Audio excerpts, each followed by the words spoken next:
Antonov An-225, the untold story of the world's largest airplane. Imagine an aircraft so massive when it taxied down a runway, even jumbo jets looked like toys. It wasn't just the largest airplane ever built, it was a flying monument to ambition, power, and dreams. But here's the twist. This giant was born not for passengers, not for profit, but to carry another spacecraft piggyback. This is the story of the Antonov An-225, its rise, its heartbreak, and why it still lives on in legend. To understand the An-225, we have to rewind to the Cold War. The Soviet Union was locked in a high-stakes race, not just in weapons, but in space. The Americans had the space shuttle. The Soviets, their answer was called Buran. But there was a problem. The Buran needed a way to travel, sometimes hundreds of miles, between assembly, launch pads, and landing strips. Helicopters? Too weak. Railroads? Too small. Conventional planes? Forget it. Enter Antonov, the legendary Ukrainian Aircraft Design Bureau. They had already built the An-124, the heaviest cargo lifter in the world. But for Buran, something even bigger was needed. So, in the 1980s, in the heart of the Soviet aerospace industry, engineers sketched something outrageous. A 6-engine behemoth with a wingspan longer than a football field, capable of lifting more than 250 tons. The project was greenlit.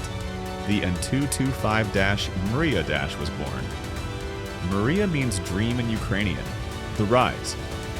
When the An-225 first rolled out in 1988, jaws dropped worldwide.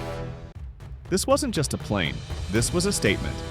With its twin tails, 32 landing wheels, and 6 roaring turbofan engines, it looked less like an aircraft and more like something out of science fiction.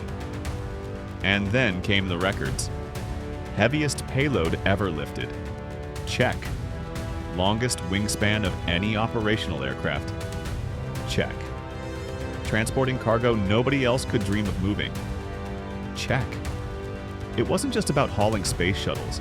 In the decades after the Soviet collapse, the An-225 found new life carrying impossibly large cargo. Turbines, trains, military tanks, even entire power plants. Everywhere it landed, crowds gathered, not to travel in it, but just to see it. It was aviation's rock star.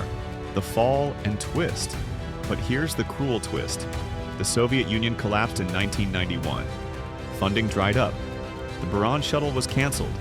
The An-225, this technological marvel, was parked in a hangar. For years it gathered dust, half forgotten. Then, in the early 2000s, it was resurrected. The world needed heavy cargo transport, and the dream was still unmatched. It flew missions across continents, becoming a global icon once again. But in February 2022, tragedy struck. During the battle for Hostomel Airport in Ukraine, the An-225 was caught in the crossfire. The world's only An-225 was destroyed. The dream was gone. The internet mourned. Millions of people, many who had never even heard of it before, suddenly felt the loss of something irreplaceable, legacy. But the dream didn't die. For aviation fans, pilots, and engineers, the An-225 is more than a machine. It's a symbol of human ambition. It proved that limits could be pushed, that size could become awe, that engineering could inspire emotion.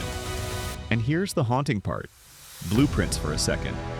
An-225 exist. A half-built fuselage still waits in storage. Ukraine has hinted it could one day be completed. Maybe it will, maybe it won't. But even if no second dream ever flies, the An-225 remains alive. In videos, in photos, in memory. When people look up at the sky and imagine something impossibly big, impossibly powerful, they're imagining Mriya. The world's largest airplane may no longer take flight, but its legend soars higher than ever. This was the story of the Antonov An-225. Not just an aircraft, but a dream that refuses to die.